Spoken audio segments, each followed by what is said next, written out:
Esto es Sapere Aude, en formato podcast. Capítulo 8. Lo que los divulgadores del misterio no te van a contar jamás.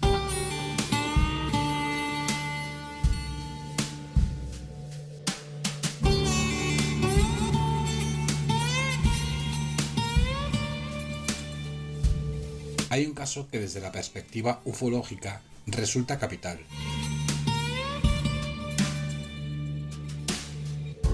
Aunque voy a matizar que solo para un sector de esta ufología trasnochada, caduca y obsoleta. La ufología más magufa.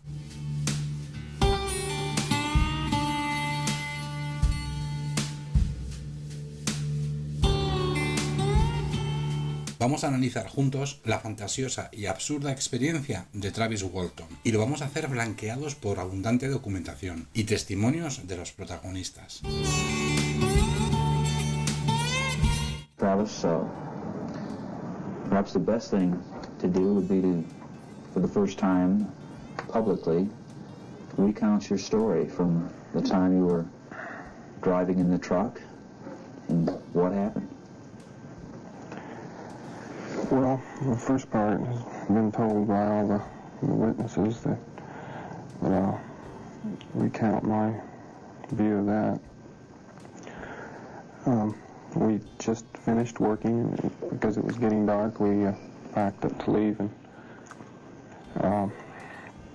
we all got in the truck and we were riding up the road, and we looked off to the right side of the road, and I saw a glow that I thought was a sunset or something. I was about to comment when we came past the thicket that we were looking through to where we could see more clearly, and we saw a UFO. Estamos escuchando la primera entrevista de Travis Walton, realizada por el periodista Jim Ryerson en la emisora KOOL-TV, dentro del programa Face the State, el 11 de noviembre de 1975.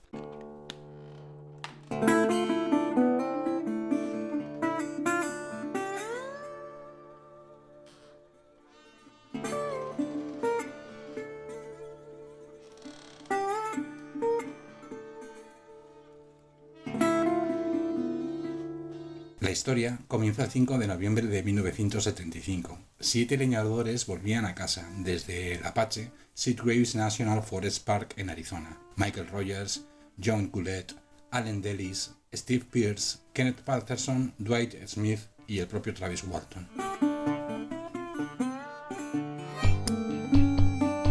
Mientras conducían, observaron una luz a un costado del camino dentro del bosque que no supieron identificar, por lo que decidieron acercarse para comprobar de qué se trataba.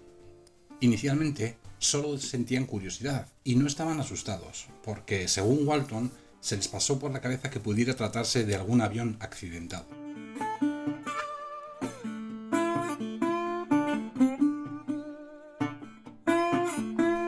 Cuando se encontraban a 30 yardas, unos 27 metros de la luz, se detuvieron y, al identificar que se trataba de un platillo volante de unos 20 pies, unos 6 metros de diámetro y 8 pies, 2 metros y medio de alto. Cuando la camioneta se detuvo, Travis Walton saltó de esta y se dirigió hacia el objeto flotante.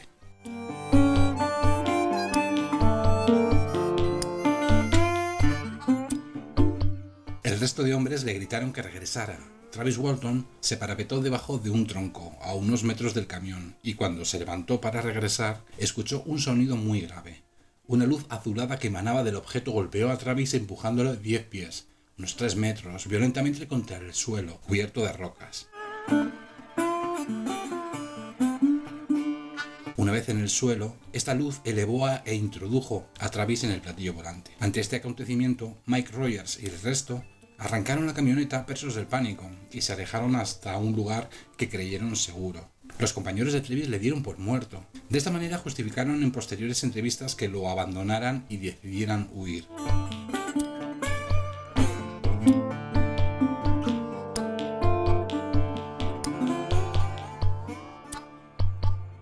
Después de aproximadamente 15-20 minutos, regresaron al lugar donde dejaron a Travis, comprobando que había desaparecido junto al platillo volante.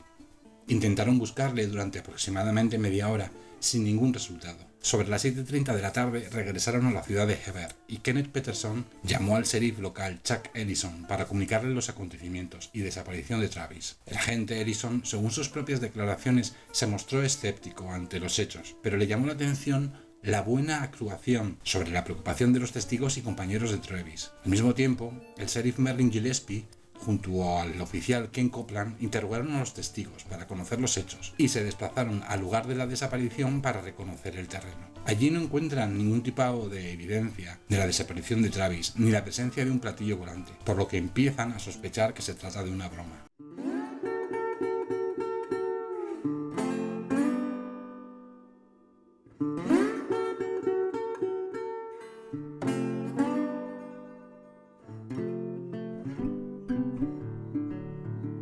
Cuando el hermano de mayor de Travis, Dwayne, se enteró de la noticia, y enteró lo ponemos entre comillas, llamó inmediatamente a una asociación ufológica en Phoenix, llamada la Ground South Watch, para pedir consejo. Estos le respondieron que si Travis aparecía, que tomara inmediatamente una muestra de orina y se las enviase.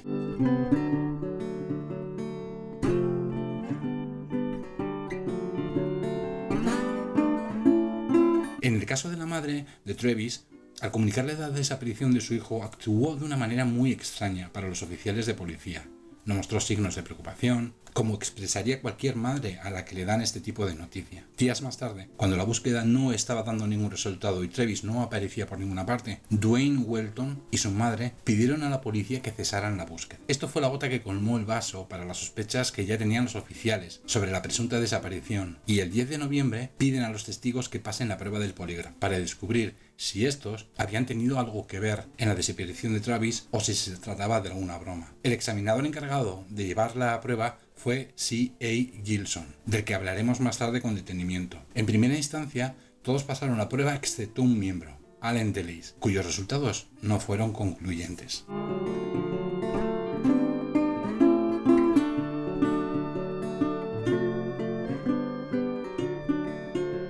5 días después, el 15 de noviembre de 1975, Grant Neff, la hermana pequeña de Travis Walton, recibe una llamada a medianoche de este, pidiéndole que le recogiera en un teléfono público situado fuera de la estación de gasolinera de Amoco, en la ciudad de Heber. Neff llama a Dwayne Walton, su hermano mayor, y juntos se dirigen al encuentro de Travis, al que encuentran tirado en el suelo, aparentemente alucinando, con barba de varios días y, según ellos, muy desmejorado físicamente. Neff y Dwayne llevan a Travis a casa, sin notificarlo a la policía, y lo primero que hacen es llamar al grupo ufológico de Phoenix. Travis Walton declara no acordarse de nada, salvo haberse despertado en una ocasión durante unos instantes y darse cuenta que se encontraba dentro de una nave en la que tiene un encuentro con unos seres de unos 5 pies de altura, vestidos con un traje ajustado de color naranja. Travis forcejea con estos seres, llegando incluso a agredir a uno de ellos golpeándole. Al golpearlo se da cuenta que tienen una carne más blanda que la de los seres humanos.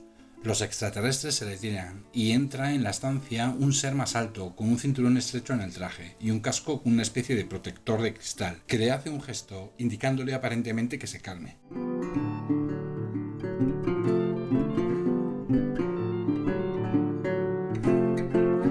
Este ser también abandona el lugar y Travis encuentra la ocasión de intentar escapar. Sale de la habitación y se dirige por un corredor hacia un espacio abovedado y luminoso en el que había una silla en el centro. Accede a ella y se sienta. A un lado hay una especie de palanca. Travis la acciona, esperando que se abra algún tipo de puerta, pero una especie de luces en el techo, se iluminan y dejan ver que el lugar era en realidad, y era una especie de hangar donde se ve un alrededor de unos 40 platillos volantes como el que observó en el bosque.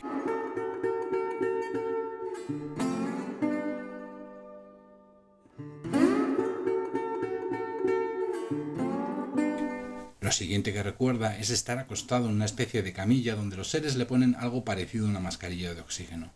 Cuando Travis despertó tirado en la cabina de la estación de servicio a Moco en Heber, pudo ver cómo el platillo volante se alejaba de allí. Esta es la historia resumida de los acontecimientos.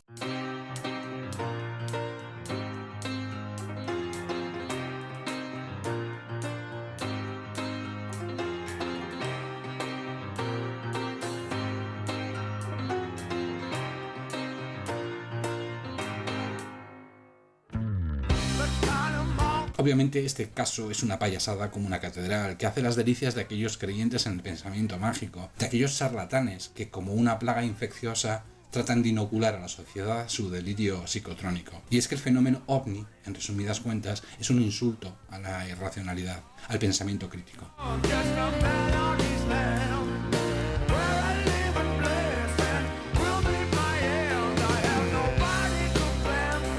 Y como no podemos erradicar a tanto idiota, vamos a combatir sus estupideces con evidencias. Lo sensato sería argumentar que los extraterrestres no existen y que, lógicamente, tampoco ningún artefacto construido por ellos.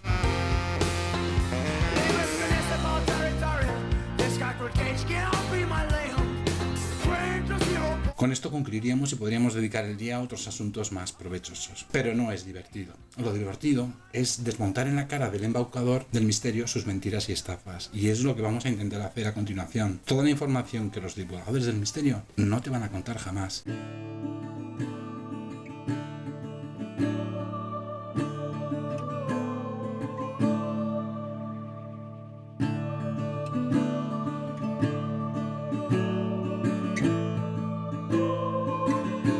Vamos a empezar con Mike Rogers, el capataz responsable de la cuadrilla de trabajadores y empresario que había ganado una concesión del Servicio Forestal de los Estados Unidos. Lo que en España llamamos un pliegue, es decir, el Servicio Forestal licita un contrato para la limpieza de arbustos, matorrales y demás vegetación inadecuada del Parque Natural de Sitgraves. Las personas interesadas en llevarse el contrato ofrecen un precio por realizar el trabajo y las autoridades escogen entre todas las opciones la empresa que mejor relación precio-profesionalidad ofrezca.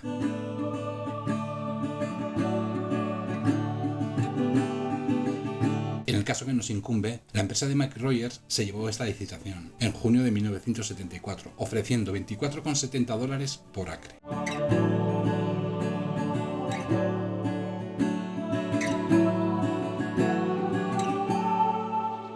La duración del contrato era de 200 días. En total, 1.277 acres, que meses después fue reducido a 1.205 hectáreas. Para que nos hagamos una idea, 570 campos de fútbol aproximadamente. Rogers y sus trabajadores, entre los que se encontraba Travis Walton, empezaron a retrasarse en sus labores pidiendo una extensión de contrato de 84 días con una multa de $1 por acre. Esta extensión de contrato supuso una multa de casi $1.000 de la época. Mucho dinero.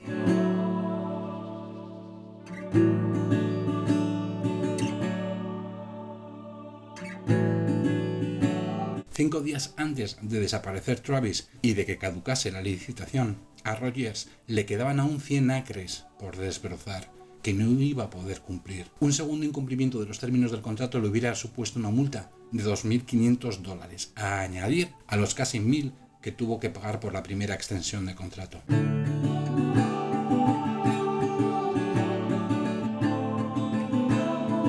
Well, we had to thin out the trees that were damaged and diseased and whatnot after a logging operation and pile the debris. Basically, it's just kind of an ecological program that cleans up the forest after logging and makes the trees grow better. Estamos escuchando a Mike Rogers en una entrevista realizada el 9 de noviembre, 2 días antes de que apareciera Travis Walton, en la que admite que van retrasados en los trabajos y que necesita dinero.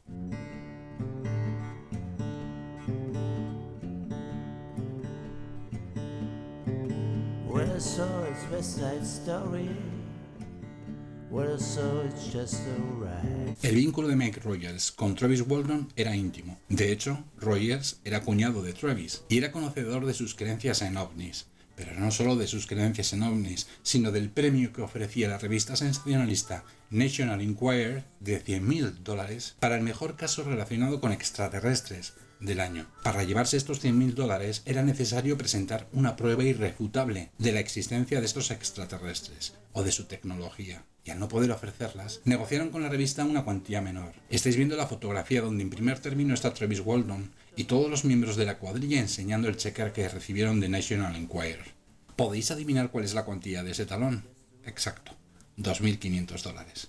El dinero que necesitaba Mike Rogers para poder pedir una segunda extensión de su contrato.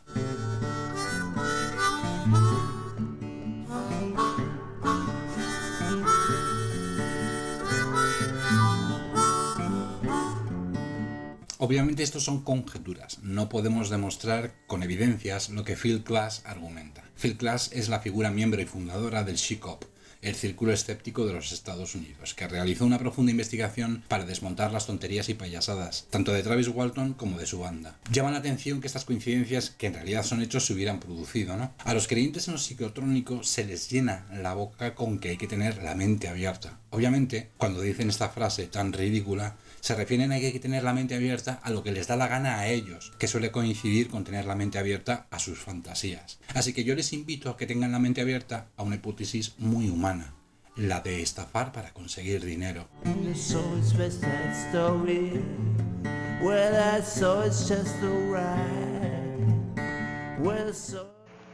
Run up, which we'd spotted flying objects before, and he'd made up his mind that if he ever saw one, he was going to try to communicate with one. And before the truck could get stopped, like I was saying, and he jumped out and run up towards it and threw his hands up in the air and to show that he meant no harm. And the guy said that the ship started rocking and started building up a high-pitched whine, and all of a sudden this blue flash come out from underneath it in a... Estamos escuchando a Dwayne Walton, hermano de Travis, concediendo una declaración al periodista Ralph Anderson.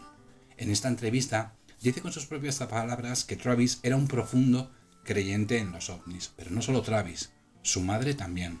Además, añade Dwayne que Travis había intentado comunicarse con los extraterrestres en numerosas ocasiones y que días antes de su desaparición, según declaraba su madre, Travis le dijo que si algún día él era abducido por los UFO, por los aliens, que no se preocupara, que iba a estar bien. De hecho, Dwayne justifica que el único que saliera del camión como un loco con los brazos extendidos, como si quisiera abrazar al platillo volante, fue Travis, como si hubiera estado esperando ese momento toda su vida.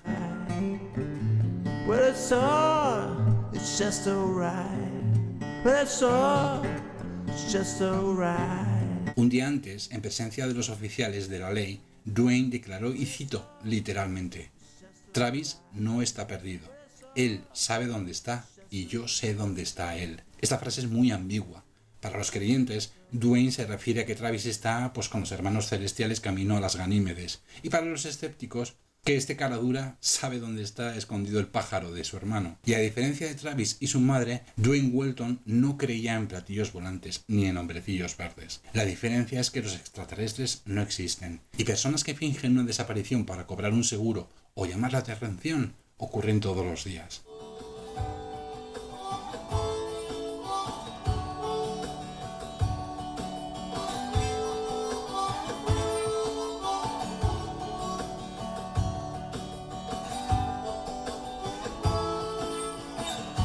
Mencionaba anteriormente que cuando los oficiales comunicaron a la madre la desaparición de Travis, ésta actuó como si no le sorprendiera, hecho que a su vez sorprendió a los agentes. Hemos conocido que la madre era igual de magufa que Travis, pero aún así no mostró sorpresa ni preocupación. Cuando Travis llamó desde la gasolinera a su hermana Grant Neff y fue llevado al hospital, los agentes de policía y los miembros que se encargaban de la búsqueda se enteraron por las noticias de la aparición de Travis. Da la impresión que el juego consistía en intentar llamar la atención lo máximo posible en los medios de comunicación, a ver si el National Enquirer también se hacía eco del caso. Es completamente inexplicable este comportamiento en una desaparición normal.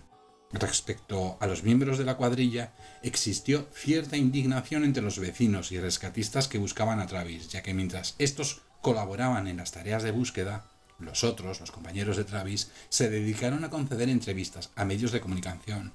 Phil Glass tiene contabilizadas 70 entrevistas, a 20 minutos cada una, y sumándole que no existía Skype ni teléfonos móviles, lo que suponía tener que permanecer y preparar la entrevista con más tiempo, estamos hablando de casi 24 horas consecutivas entre los 6 hablando con medios de comunicación, mientras el resto del pueblo y agentes se dedicaban a buscar a su compañero perdido. Parece que Travis importaba más a los agentes de la ley que a su madre y a sus amigos. Así que abre tu mente a que Travis con 22 años, que no era un tipo muy espabilado, y que Mike Rogers, urgido por la falta de dinero y aprovechando las creencias de Travis y el premio del National Enquirer, orquestó, quizá con Dwayne y con conocimiento de su madre, esta farsa, donde salían beneficiados todos y donde estaban implicados el resto de la cuadrilla de trabajo.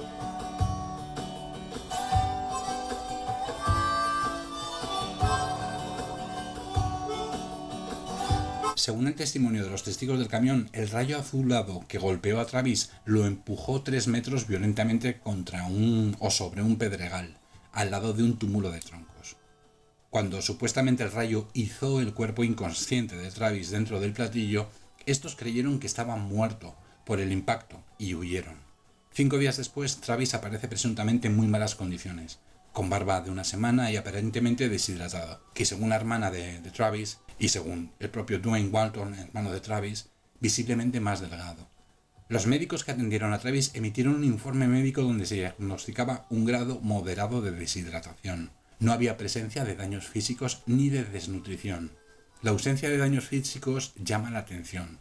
Travis no tenía ni un rasguño, a pesar de que sus compañeros, presuntamente, lo vieron impactar contra las rocas. En 5 días no se curan las heridas, ni los hematomas, ni las fracturas, ni las hemorragias internas o externas. Así que Travis no impactó contra las rocas, como aseguran o presuntamente dicen los 6 testigos. Travis cayó sobre un colchón viscoelástico.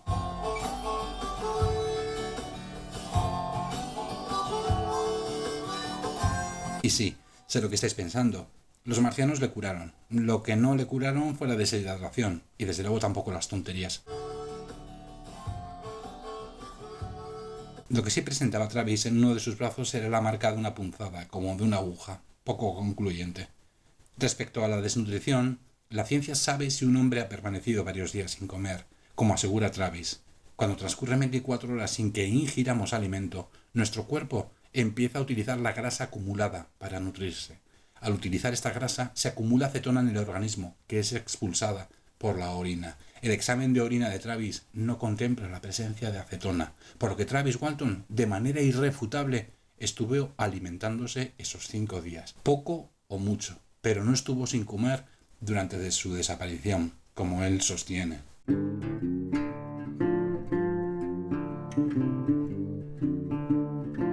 Sobre la llamada que supuestamente Travis hizo a la medianoche del 11 de noviembre a su hermana, la policía investigó este acontecimiento, requiriendo a la compañía telefónica el registro de llamadas a la vivienda de Grant Neff, confirmando que esa misma noche se realizó en el horario en el que Neff lo cuenta una llamada, pero entre las huellas encontradas en la cabina telefónica junto a la gasolinera Amoco, ninguna de ellas pertenece a Travis Walton.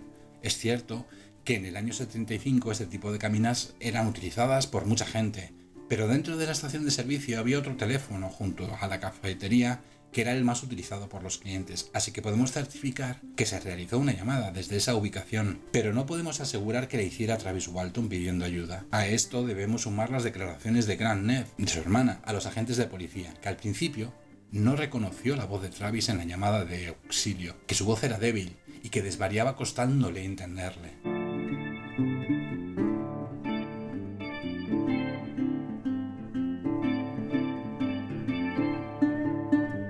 Carl Flock es un ex agente de la CIA reconvertido en un escritor ufológico, que se reunió con Phil Klass para hablar sobre el caso de Travis Walton. Flock le contó su teoría respaldada con los datos que había sacado de las declaraciones y entrevistas de los testigos que acompañaban a Travis Walton en el camión el 5 de noviembre. Y en especial, las entrevistas personales con Steve Pierce, uno de los 6 testigos de la camioneta. Para Flock, y como mencionábamos anteriormente, los únicos involucrados en esta estafa eran Travis Walton, Mike Rogers y con mucha seguridad Dwayne Walton y su madre. Los otros 5 testigos del suceso eran víctimas de un engaño perpetrado por el primer grupo.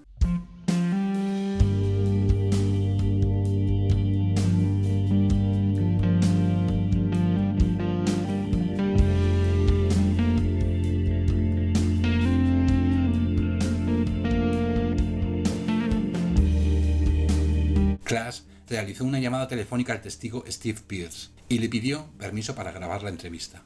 Os leo la transcripción.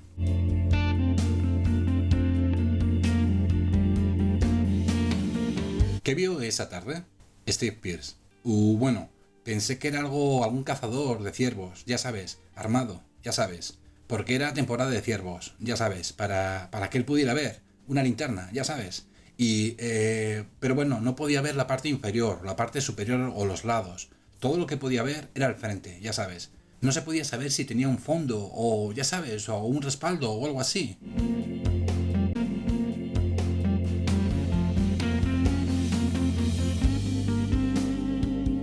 ¿Qué nos dice esta declaración del testigo que estaba en la camioneta, Steve Pierce? Pues que los testigos no vieron lo mismo que vio Travis Walton. Además, Mike Rogers arrancó el camión segundos después de que Travis Walton saliera de él, por lo que no vieron lo que ocurrió realmente. A continuación se produjo un fenómeno que hemos analizado en numerosas ocasiones, el poder de la sugestión, que modifica los recuerdos en una situación de estrés. Los testigos vieron una luz, efectivamente, y la actuación de Travis saliendo de la camioneta.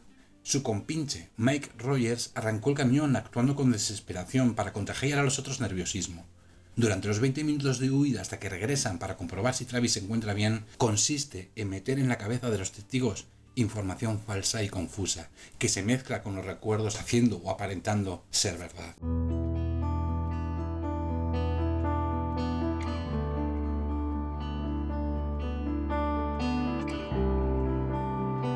En la entrevista personal con Steve Pierce, Pierce le dice a Class que el 5 de noviembre Travis Walton dijo sentirse enfermo y, aunque fue a trabajar, no dio un palo al agua. Mike Rogers desapareció del trabajo al mediodía durante al menos 2 horas, quizás para preparar el teatro posterior y la luz que iba a emplear un tercer compinche, Dwayne Walton.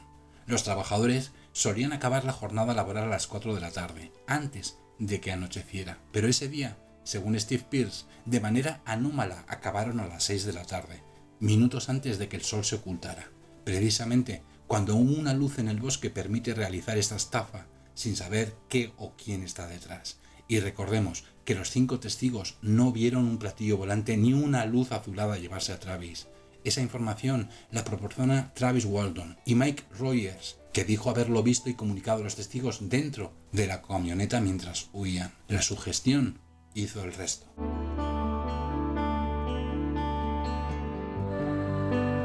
Phil Klass ha ofrecido hasta el día de su muerte $10,000 a aquella persona que pueda presentar una prueba irrefutable de una nave extraterrestre. El entorno de Travis Walton acusó, utilizando este premio, a Phil Klass de haber sobornado a Steve Pierce para que desmontara la versión de Travis Walton. Esta acusación no llegó a ninguna parte, pero sí dio la puntilla a la versión de la banda de Travis Walton, que con el testimonio de Steve Pierce ponía en serias dudas que los testigos vieran un platillo volante. Así que Flock, Klass y las declaraciones de Pierce podemos sugerir que Travis y Rogers perpetraron un engaño del que fueron víctimas los otros 5 testigos. Y cito literalmente lo que dice Steve Pierce.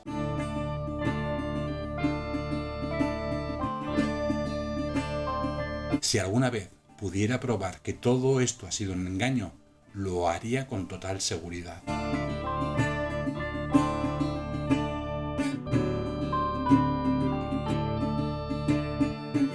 So we asked that question. Question 15 is simply this.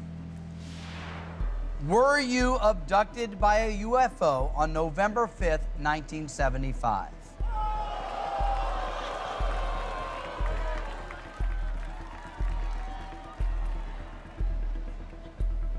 Yes.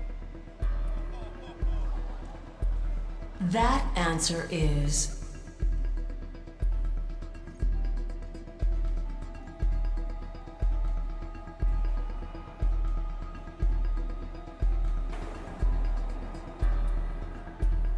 false.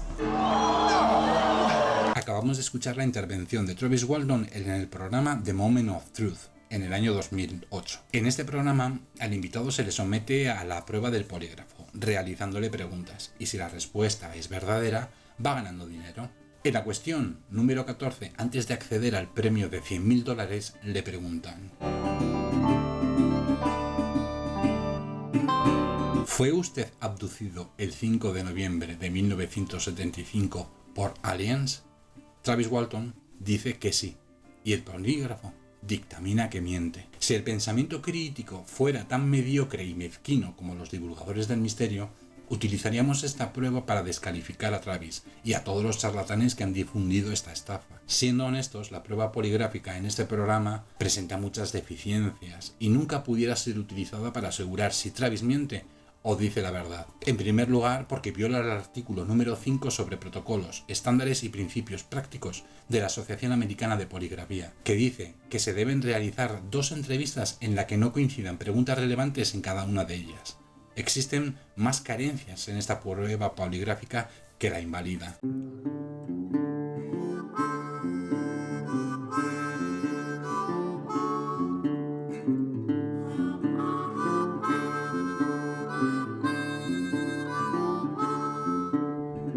Esta entrevista sirve para echarse unas risas con la cara que pone Travis Walton cuando dice que miente, y para hacer también una reflexión. El pensamiento crítico debe ser honesto. El programa The Moment of Truth es un espectáculo y la prueba poligráfica no cumple los estándares de rigurosidad. Por lo tanto, aunque nos da la razón de que Travis obviamente es un charlatán y un mentiroso, no podemos aceptar este tipo de pruebas. Si el polígrafo le hubiera dado la razón a Travis y los magufos del misterio hubieran sido conocedores de lo poco fiable de esta prueba en estas circunstancias y en este programa, ¿hubieran sido tan honestos?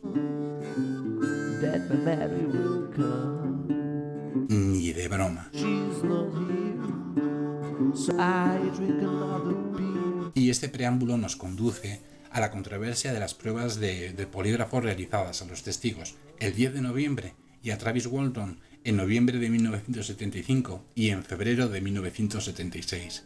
Vamos a utilizar la misma honestidad. Las pruebas no nos permiten actuar de otra forma.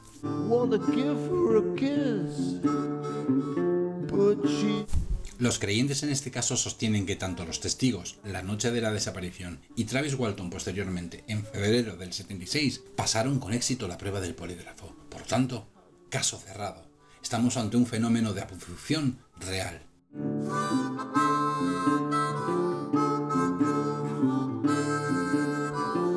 Ni de broma.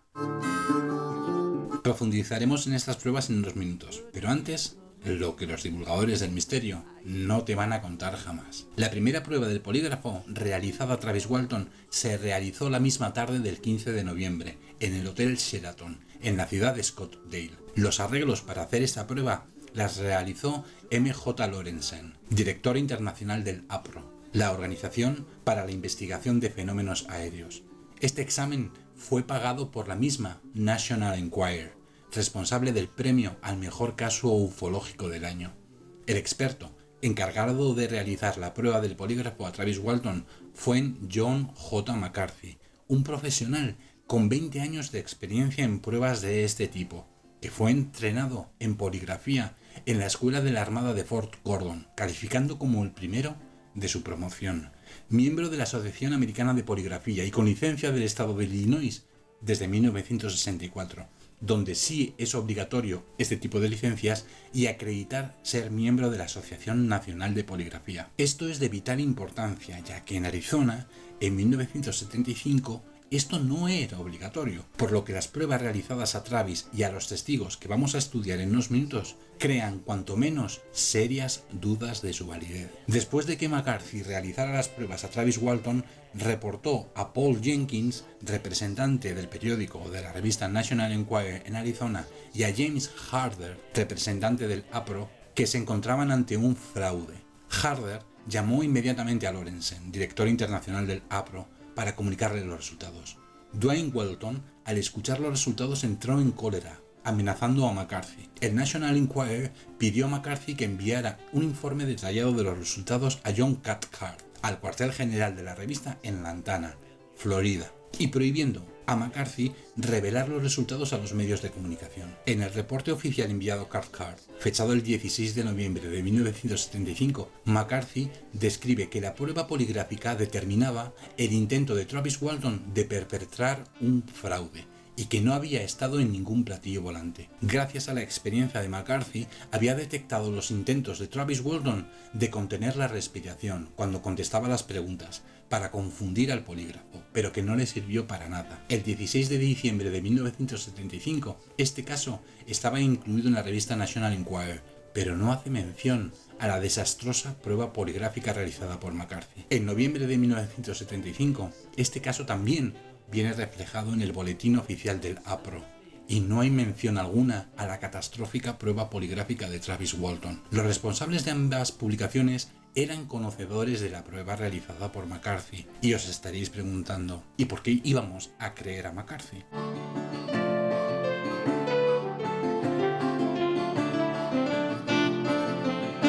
McCarthy tiene el contrato donde Travis Walton da consentimiento a someterse a la prueba poligráfica, realizada en el Hotel Sheraton y firmada por él. McCarthy tiene una copia del informe mandado a Lantana con los resultados de la prueba a Travis y que concluye que es un fraude. McCarthy tiene una copia del recibo de pago del National Enquirer para hacer la prueba poligráfica. McCarthy tiene una copia de contrato por parte de National Enquirer para contratar los servicios y realizar la prueba a Travis, firmado por Paul Jenkins y Jeff Wells, reporteros del National Enquirer. Así que la prueba poligráfica fue realizada por un experto de verdad, McCarthy.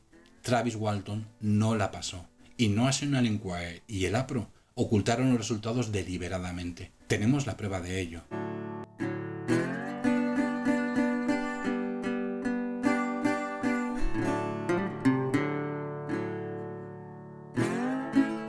Y ahora vamos a hablar de los test poligráficos que sí salieron a la luz pública y que los responsables de llevarlos a cabo fue el APRO, los mismos que ocultaron junto a National Enquirer la prueba realizada por McCarthy.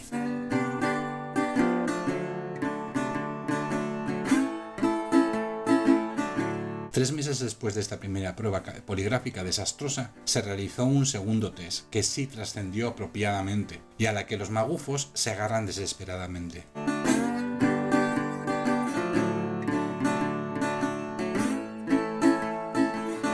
Esta prueba fue organizada, como comentaba anteriormente, por el APRO, Asociación para el Estudio de Fenómenos Aéreos. Para ello, contrataron los servicios de George J. Pfeiffer, un examinador con solo 2 años de experiencia. Pfeiffer trabajaba para la empresa de Tom Ethel y asociados en Phoenix. Cuando Phil Klass se entrevista por primera vez con Tom Ethel, el 13 de marzo de 1976, para preguntarle por la prueba realizada por Pfeiffer, este le dice que él estaba fuera de la ciudad cuando se realizó la prueba a Travis Walton.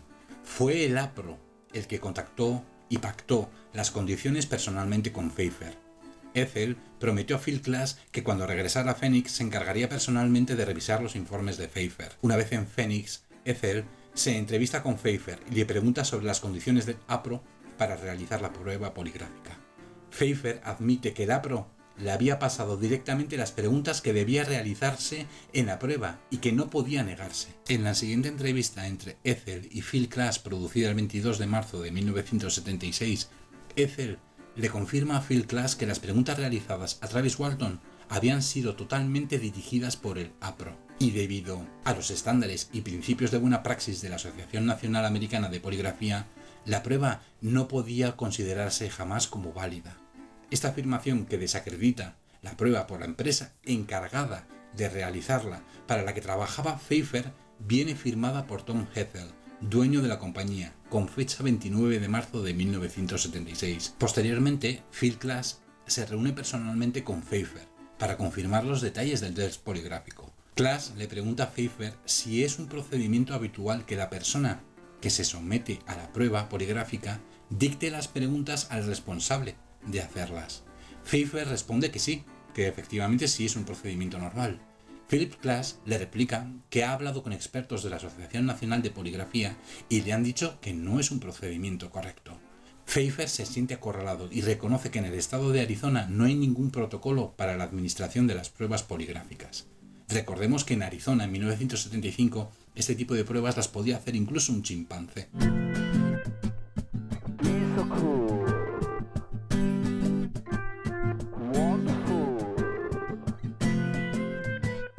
Como prueba de la inexperiencia poligráfica de Pfeiffer, tenemos varias evidencias de que no pudo detectar correctamente las mentiras de Travis Walton. Travis y el APRO habían insistido a Pfeiffer que debían realizarle la siguiente pregunta.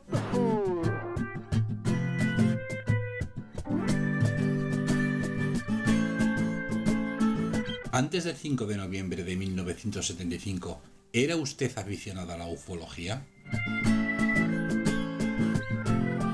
La respuesta de Travis fue que no. La intención de esta banda era dar la imagen de que Travis Walton no tenía nada que ver con los ovnis. Pfeiffer no supo interpretar y detectar esta mentira, fruto de su inexperiencia. En la primera prueba con McCarthy, en la pre-entrevista, Travis Walton admitió que él, su hermano Dwayne y la madre de estos, Mary Keller, habían especulado en multitud de ocasiones en montarse en un platillo volante. Mary Keller y Dwayne Walton admitieron en diferentes entrevistas y ante oficiales de la policía que Travis era un fanático de los ovnis. El doctor Howard Kendall, miembro del APRO y uno de los dos físicos que examinaron a Travis Walton el 11 de noviembre, admitió en una entrevista que Travis había reconocido ser, y cito literal, un friki de los ovnis. El doctor Gene Rosenbaum se trasladó desde Durango, Colorado, hasta Phoenix para entrevistarse con Travis Walton días después de su reaparición. Rosenbaum responde a la pregunta: ¿cree usted que Travis Walton tenía creencias ufológicas antes del 5 de noviembre de 1975? Rosenbaum responde, acorde a las entrevistas personales que había tenido personalmente con Travis Walton, que toda la familia de Travis asegura haber visto ovnis durante toda su vida. Travis le había comentado días antes de la abducción a su madre que si los extraterrestres se lo llevaban alguna vez, que no se preocupara. Palabras textuales de Travis Walton.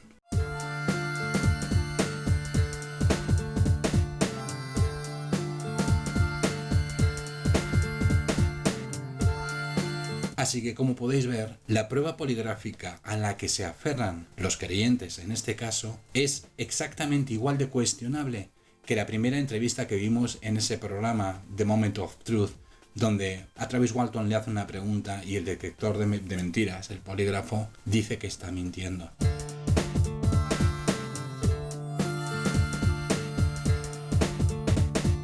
La única prueba a tener en cuenta fue la realizada por McCarthy en el Hotel Sheraton, la primera prueba poligráfica realizada a Travis Walton, por la experiencia, por la preparación, por la acreditación y por la rigurosidad de este profesional, al que nadie le pasó las preguntas para hacerle a Travis Walton, y que supo detectar el intento de Travis Walton de mentir en la prueba poligráfica.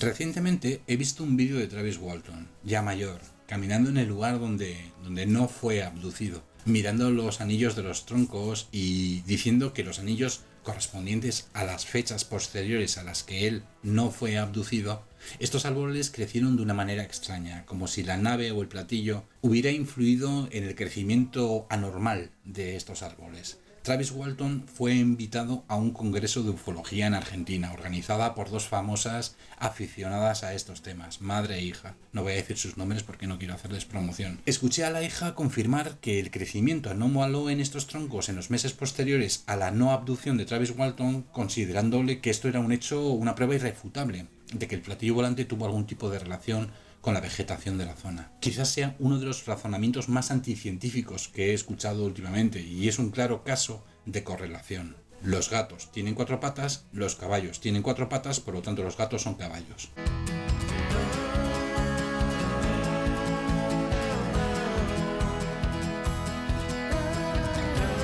Para considerar irrefutable una prueba debes tener una muestra del supuesto platillo volante para comprobar que éste tiene algún tipo de efecto en el crecimiento anómalo de los árboles. No lo tiene. La alternativa es hacer lo que he hecho yo, ir a la estación meteorológica del aeropuerto de Snowflake en el condado de Navajo, en Arizona, a pocos kilómetros del Parque Natural de Sitgraves, donde Travis Walton estafó a media comunidad psicotrónica, incluidas las organizadoras del Congreso en Argentina.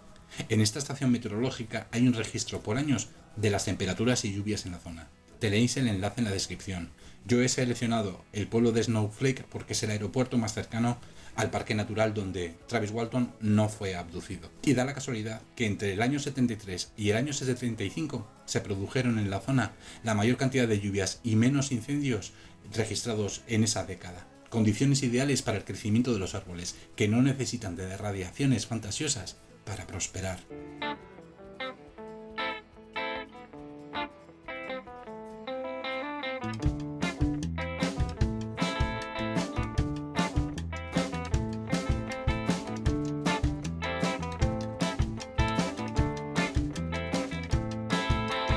Solo las personas con una mente abierta pueden llegar a creerse las payasadas de Travis Walton y de su banda, a no ser que también quieras organizar un congreso para seguir difundiendo esta basura y ganar unas monedas. Si no es el caso, utiliza el pensamiento crítico.